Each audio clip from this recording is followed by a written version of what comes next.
어제 국회 국정조사특위 청문회에서는 최순실 씨의 위세를 가늠케 하는 발언이 잇따랐습니다. 최 씨가 대통령의 옷과 가방값을 대신 내줬다는 의혹이 일기도 했는데요. 청문회에서 새롭게 제기된 의혹 등을 장덕수 기자가 정리했습니다. 최순실 없는 최순실 청문회.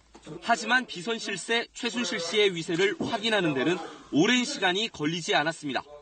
최 씨의 측근 차은택 씨와 고영태 씨는 최 씨가 대통령과 맞먹는 권력을 행사했다고 잇따라 증언했습니다. 최순실 씨하고 대통령하고 거의 같은 급에 있는 거 아닌가라는 생각을. 최순실이 바라보는 김종 차관은 수행비서. 최 씨가 4,500만 원 상당의 대통령 옷과 가방값을 대신 계산했다는 의혹도 불거졌습니다. 이 옷과 가방의 구입 비용을 다 최순실 씨로부터 받았습니까? 네, 그렇습니다.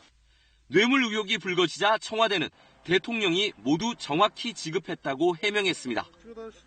어제 청문회는 15시간 가까이 진행됐지만 의혹 해소엔 여전히 미진합니다.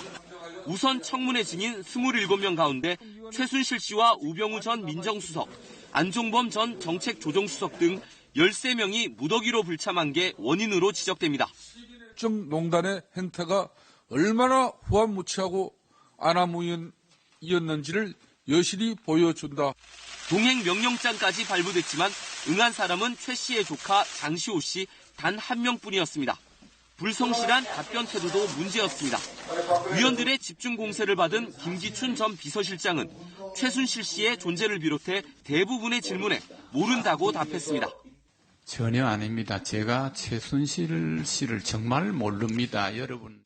하지만 시민들이 김 전 실장이 나오는 과거 영상 자료를 찾아 제보하면서 결국 말을 바꿔야 했고. 그런데 최순실을 몰랐다?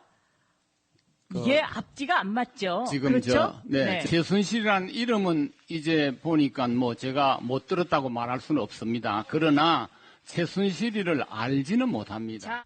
논란 끝에 정회 소동을 빚기도 했습니다. 국조특위는 오는 19일 최순실 씨와 우병우 전 수석 등을 다시 불러 청문회를 열기로 했습니다. KBS 뉴스 장덕수입니다.